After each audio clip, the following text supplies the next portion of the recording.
मौसम और कुछ अन्य कारणों से बड़े पैमाने पर इस बार लोग मतदान केंद्रों पर नहीं पहुंचे। इसके बावजूद मतदान के संतोषजनक आंकड़े से यही पता चलता है कि लोगों ने नई सरकार का चुनाव करने के लिए यथासंभव योगदान दे दिया है। ऐसे में यह ध्यान रखने की जरूरत है कि चुनाव में सत्ता पक्ष और विपक्ष की ओर से जितनी कड़वी बातें एक दूसरे को बोली जाती हैं, वे सब चुनावी नतीजों के बाद धुल जाती हैं। साथ ही जनता भी अपने विवेक के साथ उनमें से किसी एक दल को सत्ता इसलिए सौंपती है कि उसका भविष्य बेहतर हो सके। ऐसे में बेहतर भविष्य और सशक्त लोकतंत्र के लिए अब नतीजों का इंतजार है, जो 4 जून को आने वाला है। आइए डालते हैं एक नजर लोकतंत्र के महापर्व लोकसभा चुनाव 2024 के 7वें चरण के मतदान के ऊपर कौन सी छींटाकशी एक दूसरे के ऊपर नेताओं ने किया।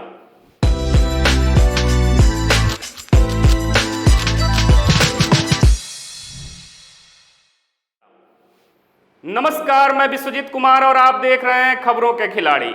लोकसभा के लिए 7 चरणों में हुए मतदान लगभग सहज तरीके से सकुशल संपन्न हो गए। इस तरह लोकतंत्र के पर्व का यह आयोजन पूरा हुआ और इसके साथ ही सभी उम्मीदवारों की किस्मत मतों की गिनती तक चुनाव आयोग के संरक्षण में ईवीएम में कैद हो गई। अब जाहिर है कि इसके बाद समूचे देश को इसके नतीजों का इंतजार होगा, जिसकी घोषणा 4 जून को होगी। हालांकि चुनाव में राजनीतिक दलों के बीच जिस स्तर की खींचतान देखने को मिली, उत्तेजना का माहौल रहा, उसमें उम्मीद यही थी कि इस बार मतदान का फीसद शायद ऊंचा रहे। लेकिन मौसम और कुछ अन्य वजहों से देखा जाए तो बड़े पैमाने पर लोग मतदान केंद्रों पर नहीं पहुंचे। इसके बावजूद भी मतदान के संतोषजनक आंकड़ों से यही पता चलता है कि लोगों ने नई सरकार का चुनाव करने के लिए यथासंभव योगदान दे दिया है। कमोबेश शांति से गुजर गए मतदान के बाद अब यह परिणाम पर निर्भर रहेगा कि आने वाले वक्त में देश की बागडोर किसके हाथों में होगी और आगे की दशा दिशा क्या होने वाली है। गौरतलब है कि इस चुनाव में राजनीतिक दलों के मुख्य रूप से 2 ध्रुव बन गए। एक तरफ राष्ट्रीय जनतांत्रिक गठबंधन अर्थात एनडीए और इसमें शामिल दलों का नेतृत्व जहां भाजपा कर रही है, वहीं दूसरी ओर विपक्षी गठबंधन इंडिया और उसमें शामिल दलों का नेतृत्व कांग्रेस कर रही है। एनडीए की कमान थामे भाजपा चूंकि विगत 1 दशक कार्यकाल से सत्ता में बनी रही, तो माना जा रहा था कि इस चुनाव में उसके शासन को लेकर अगर कोई असंतोष होगा तो वह मतदान में देखने को मिलेगा। अगर ऐसा होता है तो इसका स्वाभाविक लाभ विपक्षी इंडिया गठबंधन को मिलेगा और वह सरकार भी बनाएगी। मगर चुनाव का अध्ययन करने वाले समूहों ने जिस तरह से भाजपा के मैदान में कायम होने की उम्मीद जाहिर की है, उससे यही लगता है कि लड़ाई फिलहाल कांटे की है और लोकतंत्र में विश्वास रखने वाले तमाम लोग अब बस इंतजार करेंगे कि देश की बागडोर किसके हाथों में जाएगी, क्योंकि एग्जिट पोल आखिरी सत्य नहीं होता।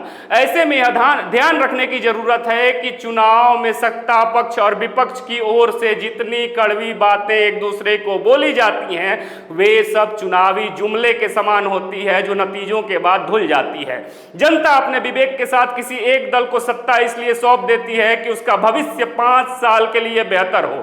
अवगत है कि भीषण गर्मी में 7 चरणों का लंबा चुनाव पूरा हुआ और अब नतीजों का इंतजार है। बता दें कि भारत जैसे बड़े और विविधतापूर्ण देश में अगर चुनाव विश्वसनीय माने जाते रहे हैं तो इसका श्रेय चुनाव आयोग को ही जाता है। सहज और शांतिपूर्ण सत्ता हस्तांतरण के पीछे सबसे बड़ा फैक्टर है इस चुनावी प्रक्रिया पर मतदाताओं का विश्वास होना।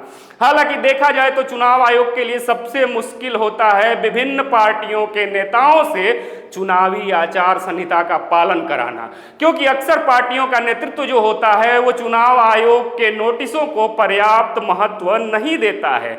इन नोटिसों और दिशा निर्देशों को अदालतों में चुनौती भी दी जाती है।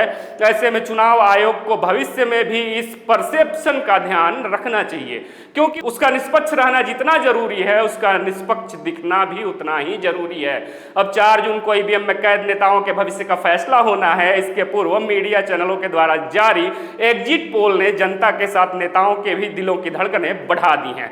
ऐसे में एक बात याद रखें कि चुनाव मतगणना के आखिरी वोटों की गिनती तक परिणाम देखने को मिलेगा। एग्जिट पोल तो महज एक तुक्का है, अतः धैर्य बनाए रखें और शांति से जनादेश को 4 जून को स्वीकार करें।